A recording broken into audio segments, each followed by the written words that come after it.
좋은 아침입니다. 오늘은 2월 24일 화요일입니다. 즐겁고 감사한 하루 되시기 바랍니다. 자, 지금 우리가 묵상하고 있는 본문의 배경은 이제 초막절인데요. 지난 토요일에 말씀드린 것처럼 대략 10월 초에 행해졌던 절기인데, 초막절에는 대표적으로 세 가지의 특별한 의식을 행했다고 합니다. 히브리 백성들이 이집트에서 나와서 광야에서 거주할 때 사용했던 임시거처, 천막이죠. 천막, 이렇게 모양이 이렇게 생겼잖아요. 그 천막을 생각하면서 작은 초막, 그러니까 풀 같은 걸로 집을 지어가지고 그곳에 거주하는 의식이 있었고요. 두 번째 의식으로는요, 실로암에 물을 퍼다가 성전에 붓는 의식을 거행했다고 합니다. 이 의식은 그 절기 기간 동안에 매일 대제사장이 실로암 못에서 물을 길어서 금 주전자에 담고 성전의 번제단 위에 부었다고 합니다.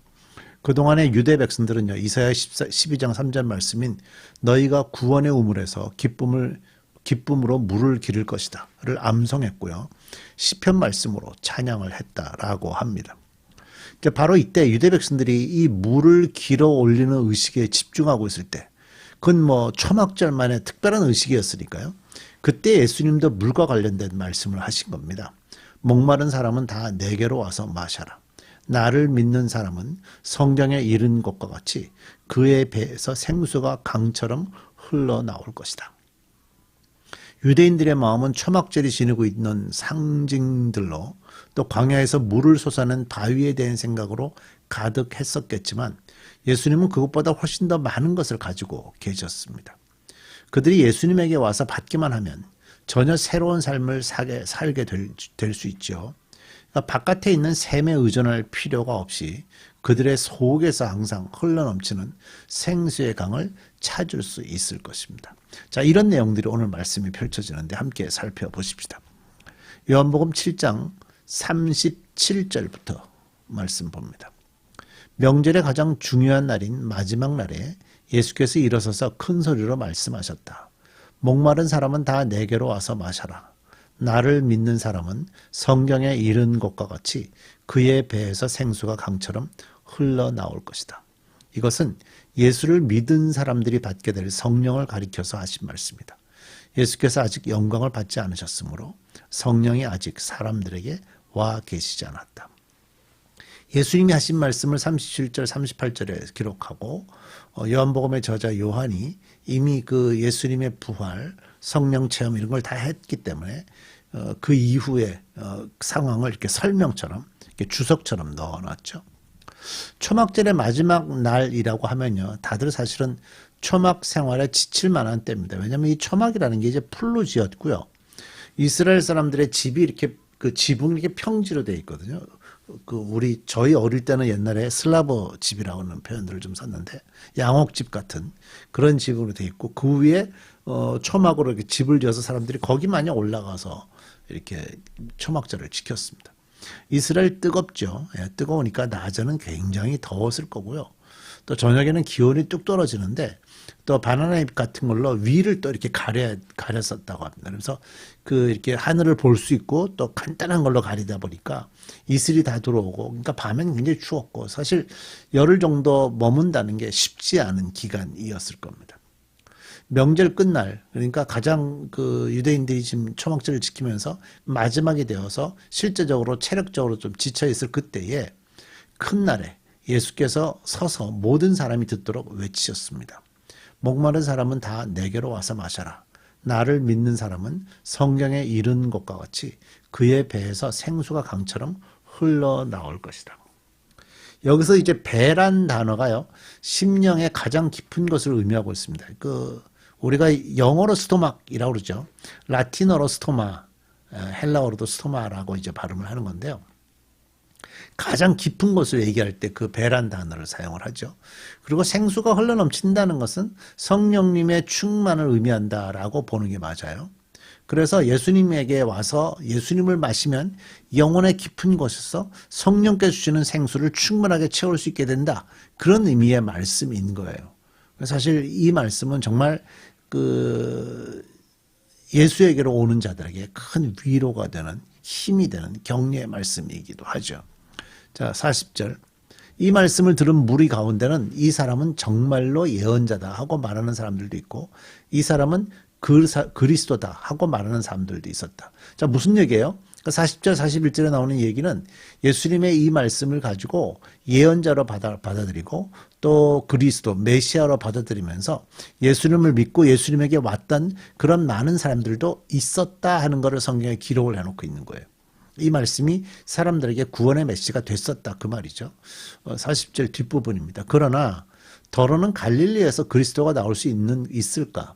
성경은 그리스도가 다윗의 자손 가운데서 날 것이요 또 다윗이 살던 마을 베들레헴에서 날 것이라고 말하지 않았는가 하고 말하기도 하였다.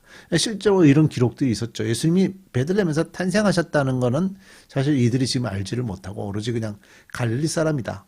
또 나사렛 사람이다. 갈릴리의 한 마을인 나사렛 사람이다. 뭐 이 정도만 이들이 알고 있는 거예요. 무리 가운데서 예수 때문에 분열이 일어났다. 그들 가운데서 예수를 잡고자 하는 사람들 몇 있었으나 아무도 그에게 손을 대지는 못했다. 예수님의 그 말씀 때문에요. 사람들은 다시 이런저런 말로 그리스도 논쟁을 시작을 했죠. 유대인들은 예수님을 외모로 판단을 했던 거죠. 어떤 정보가 제공되더라도요. 그리스도를 정확하게 판단할 수 없습니다. 왜? 겉으로 나타나는 거, 나사렛 사람, 갈릴리 사람 뭐 이런 걸로 판단을 하려고 하니까 판단할 방법이 없는 거예요. 그들이 하나님의 뜻을 행하려고 하지 않기 때문이라고 우리가 어제 말씀드렸죠. 그들 속에 말씀이 없었기 때문이고요. 하나님을 사랑하는 마음이 없었고 하나님의 시각을 가지려고 애쓰는 그런 노력들이 없었기 때문이죠. 44절을 보면요. 그리스도를 잡고자 하는 시도가 있었어요. 그런데 아무도 그에게 손을 댈 수가 없었다고 그러죠. 왜냐하면 예수님께서 아직 십자가를 지실 때가 되지 않았기 때문입니다. 자, 계속해서 가볼까요? 45절. 성전 경비병들이 대제사장들과 바리새파 사람들에게 돌아오니 그들은 어찌하여 그를 끌어오지 않았느냐 하고 경비병들에게 물었다. 경비병들이 대답하였다. 그렇게 말하는 사람은 지금까지 아무도 없었습니다. 바리새파 사람들이 그들에게 말하였다. 너희도 미혹된 것이냐. 지도자들이나 바리새파 사람들 가운데서 그를 믿은 사람이 어디에 있다는 말이냐. 율법을 알지 못하는 무리는 저주받은 자들이다. 그 목마른 사람은 다 내게로 와서 마셔라라는 예수님의 초청의 말씀에서 따뜻함과 진실함을 느낄 수 있는데요. 이 말씀의 영향이 컸던 모양입니다. 제가 좀 전에 40절, 41절 말씀드렸던 것처럼 이 말씀으로 예수님을 믿게 된 사람들이 있다라는 기록이 있는 걸 보니 말입니다. 그러나 다른 사람들은요. 메시아가 갈릴리가 아닌 베들레헴에서 나와야 한다고 하면서 믿기를 거부했습니다. 한편 성전 경찰들, 당시는 사실은 지금도 이 성전 경찰들은 굉장히 영향이 크고요. 당시에 특별한 그 권력을 가지고 있었죠. 성전 경찰들은요, 예수님의 이 말씀에서 큰 감명을 받아서 적극적으로 예수님을 잡을 생각을 하지 않았습니다. 그러니까 이런 모습에 화가 난 그 당시 유대인들은요, 바리새인들은요, 율법을 알지 못하는 자들은 저주를 받은 자들이다 라고 지적을 하였습니다. 그러니까 당시에 유대인들이 어떤 사람들이었는가 하면 바리새인들이 덧붙여 놨던 수천 가지의 규례를 지키는 데다가 온 힘과 시간을 다 쏟을 수밖에 없는 그런 환경 속에서 살고 있었는데 오히려 그 바리새인들에게서 또 화풀이를 당하고 있는 그런 상황이 됐습니다. 사실은 바리새인들도 자신들도 똑같은 저주 아래 놓여 있다는 사실을 그들은 깨닫지 못했던 거죠. 50절. 그들 가운데 한 사람으로 전에 예수를 찾아온 니고데모가 그들에게 말하였다. 우리의 율법으로는 먼저 그 사람의 말을 들어보거나 그가 하는 일을 알아보지 않고 사람을 판결할 수는 없지 않소. 그들은 니고데모에게 말하였다. 당신도 갈릴리 사람이요? 성경을 살펴보시오. 그러면 갈릴리에서 예언자가 나오지 못하리라는 것을 알게 될 것이오. 예, 갈릴리. 예수님에 대해서 외모로 그것만 보고 있는 거죠. 본문은 혼돈에 빠져있던 무리들 가운데서도요. 바른 판단과 분별력을 가진 사람들이 있어서 그들은 그 예수님의 초청을 받아서 믿음에 이른 사람들 또는 니고데모와 같은 사람들이 있었던 것을 알 수 있고 또 그들은 그 이후에 예수님의 부활도 보고 또 승천 후에 성령 강림도 경험하고 성령으로 충만해서 그 배에서 생수의 강이 흘러나오는 것을 맛보았을 거라고 생각을 합니다. 이들은 아무래도 예수님에게 집중하고 있었기 때문인 거죠. 그러니까 구원의 은혜를 기억하는 초막절의 하이라이트는 분명 물 또는 생수의 강, 비 이런 주제였습니다. 우리를 구원하신 하나님의 은혜를 기억하면서 사는 자들, 또 초막절을 기억하여 지키는 자들에게는 은혜의 비가 내리고 또 생수의 강이 흘러 갈증이 더해지는 그런 가람이 없을 것이고요. 풍년이 들어서 기근이 없을 것입니다.